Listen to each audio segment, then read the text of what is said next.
నమస్తే జగదేవ్ గారు, welcome to icon politics. నమస్తే నిహాల్, బాగున్నాము. యా సార్, బాగున్నాను సార్. సార్ ఇక్కడ ఆ, తెలంగాణ బీజేపీ ఎంపీ రఘునందరావు గారు, నేను ఆ తిరుమల తిరుపతి దేవస్థానానికి వెళ్ళడం జరిగింది. వెళ్ళి అక్కడున్న ఆయన అక్కడ ఆయనకి జరిగిన ఎక్స్పీరియన్స్ గురించి మీడియాకి ఒక వీడియో అనేది చెప్పడం జరిగింది. సో అక్కడ ఆయన ఏం చెప్పారో, అక్కడ ఏం జరిగిందో ఇంత మొత్తం చెప్పారు. ఒకసారి మీకు ఒక చదివి వినిపిస్తాను. తిరుమలలో తెలంగాణ ప్రజా ప్రతినిధులను లేఖలు పట్టించుకోకపోతే అందరూ కలిసి వస్తాం. తెలంగాణ ఎంపీలు, ఎమ్మెల్యేలు, ఎమ్మెల్సీలు సిఫార్సులు లేఖను టీటీడీ అనుమతించడం లేదు. సీఎం చంద్రబాబు నాయుడు ఏమో సిఫార్సు లేఖను తీసుకోవాలని చెప్తాడు. టీటీడీ బోర్డు అప్రూవల్ అయింది అని చెప్తారు. కానీ తిరుమలలో తెలంగాణ ప్రజాప్రతినిధులను పట్టించుకోరు.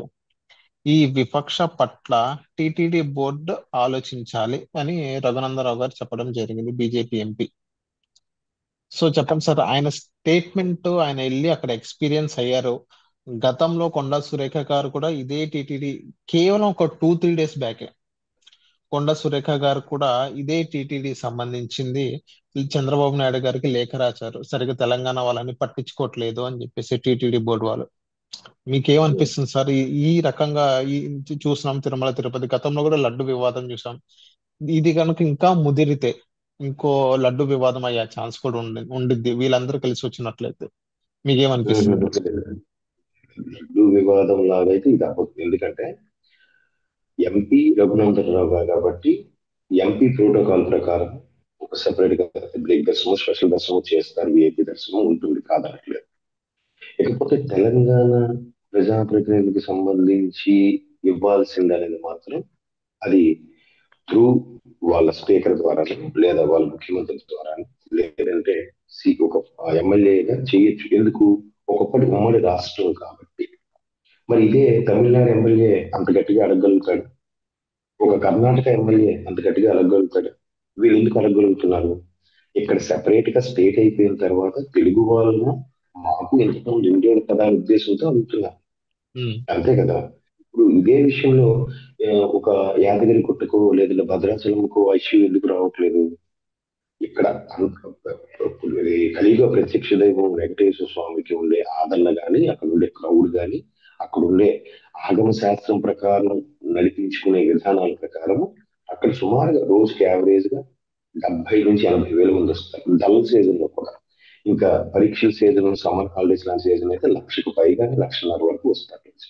సో దేవదేవుని దర్శనానికి అంతమంది వచ్చినప్పుడు ఈ విఐపీలు అది ఇప్పుడు ఆంధ్రప్రదేశ్ లోనే 170 మంది ఎమ్మెల్యేలు, అది కాక పార్టీ వాళ్ళు, కూటమి వాళ్ళు, ఎన్డీఏ వాళ్ళు, నేషనల్ లెవెల్ కు 543 ఎంపీలు, గవర్నర్, ఇవి కాకుండా వాళ్ళ తాలూకా సిఫారసులు, లేఖలు, డోనర్స్ ఇంతమంది ఉంటారు కదా. ఉం? ప్రపంచవ్యాప్తంగా. మరి అలా ఉన్నప్పుడు ఇక్కడ ఎమ్మెల్యేలకు ఎందుకు ప్రత్యేక పీఠం వేయాలనుకుంటారు? ఎందుకు వేస్తారు? అంటే అది వేరే సబ్జెక్ట్ పక్కన పెట్టండి. ఇక్కడ మాత్రం మేము తెలుగు వాళ్ళు ఒకటే, మా దైవం ఇష్టమైనది వద్దనుకుని స్టేట్ డివైడ్ అయిపోయిన తర్వాత అది ఆ స్టేట్ అయిన తర్వాత మీకు ఎందుకు కల్పించాలి? అంటే నాకు అనిపించింది, నేను ఎవరిని కించపరిచేలా కాదు. కాకపోతే గతంలో తెలంగాణ స్పీకర్ గడ్డం ప్రసాద్ గారు కూడా చంద్రబాబు నాయుడు గారు హైదరాబాద్ వచ్చినప్పుడు కలిసి వినతి పత్రం కూడా ఇచ్చారు. అయ్యా మా ఎమ్మెల్యేలకు కూడా అవకాశం కల్పించారు. అది పద్ధతి. ఎవరి కోసం కల్పించాలి అనేది పద్ధతి కాదు. ఎందుకంటే స్టేట్ డివైడ్ అయిపోయింది. అంతే కదా. మా రాష్ట్రం మాకు, అవును. మా ఇది మాకు. ఆ? చంద్రబాబు నాయుడు గారిని కానీ, టీడీపీని కానీ తెలంగాణలో ఉండకూడదనే ఆ, కనీసం పార్టీ నామరూపాలు లేకుండా చేసేసి ఆయన కాలిబాల మీద రాళ్ళు రుబ్బి వెంటపడి వెంటపడి కొట్టిన వాళ్ళు, పార్టీని లేకుండా, మనిషిని లేకుండా చేద్దాం అనుకున్న వాళ్ళు, ఈ రోజు మేము తెలంగాణ చూస్తున్నాం మాకు మర్యాద కల్పించాలంటే ఎట్లా అవుతుంది? ఇవ్వచ్చు. ఒక ఎమ్మెల్యేగా, ప్రజాప్రతినిధిగా పక్క రాష్ట్రంలో ఎన్ని రోజులు కలిసి ఉన్న వాళ్ళు మాకు ఈ స్వామి బాగా ఇదేనంటే అదొక పద్ధతి. మాకు సపరేట్ గా మీ మీ ఎమ్మెల్యేలకి మీ వాళ్ళకి ఇచ్చిన ట్రీట్మెంటే మాకు ఇవ్వాలని అడగడం మాత్రం కరెక్ట్ సబబు కాదని నా అభిప్రాయం. అంటే అయితే ఇక్కడ మనం చంద్రబాబు మాట్లాడుకోవాల్సింది ఏంటంటే సార్, ఇప్పుడు సిఫార్సు లెటర్స్ ఎన్ని ఇచ్చినా కానీ వాళ్ళు సరిగా పట్టించుకునే పరిస్థితి అని అంటున్నారు కదా. అదే చెప్తాను. గడ్డం ప్రసాద్ గారు అయితే స్పీకర్ గారు ఉన్నారు, ఆయనే ఉన్నాడంటే మా ఎమ్మెల్యేలు ఇచ్చే సిఫార్సు లెటర్ కూడా అనుమతి ఇవ్వండి అని అడిగారు బాబు గారిని. అంటే అక్కడ అర్థం ఏంటి? ఎమ్మెల్యేలకి ఇవ్వాల్సిన గౌరవం అయితే దక్కుతుంది, ప్రజాప్రతినిధులకి ఇవ్వాల్సిన గౌరవం దక్కుతుంది, ప్రజాప్రతినిధులకి చేయాల్సిన దర్శనం కూడా జరుగుతుంది. వాళ్ళు ఇచ్చే సిఫార్సు లెటర్లు కూడా ఆమోదించమని స్పీకర్ గారు వినతిపత్రం ఇచ్చారు. ఓకే. అంటే వీళ్ళు ఎవరెవరు లెటర్ రాసిస్తారో బ్రేక్ దర్శనం ఇవ్వండి అని వాళ్ళకి కూడా. సో దానికి కూడా బాబు సానుకూలంగానే స్పందించారు. ఇప్పుడు ఇదే విషయంలో శ్రీనివాసరెడ్డి, మన బిఆర్ఎస్ నేత శ్రీనివాసరెడ్డి గారు వెళ్ళారు. శ్రీనివాస్ ఆయన రెడ్డి మొన్న వెళ్ళారు, ఇప్పుడు ఒక 3 నెలల ముందు వెళ్ళారు.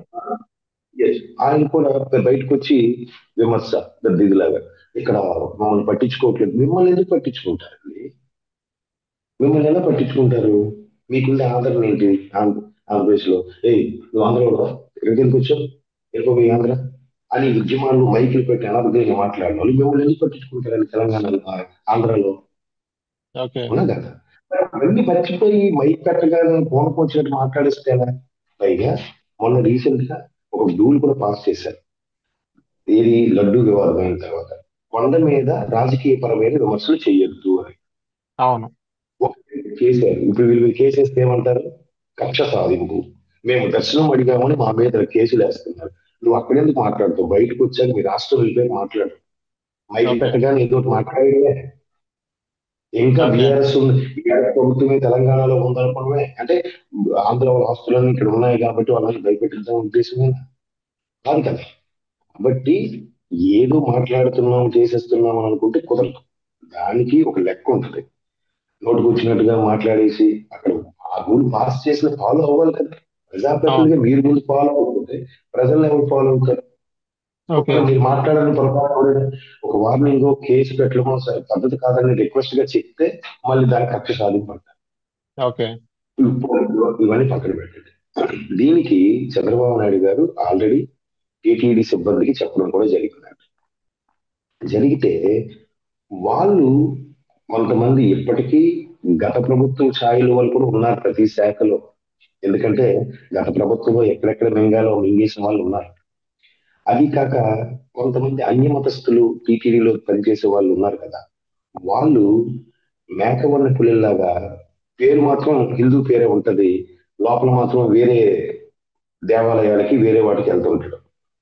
ఓకే, అలాగే వెళ్ళిన వాడు ఏం చేస్తాడు? ఖచ్చితంగా ఈ కూటమి ప్రభుత్వం ఇచ్చే సిఫార్సులు పని చేయకూడదని అనుకుంటాడు.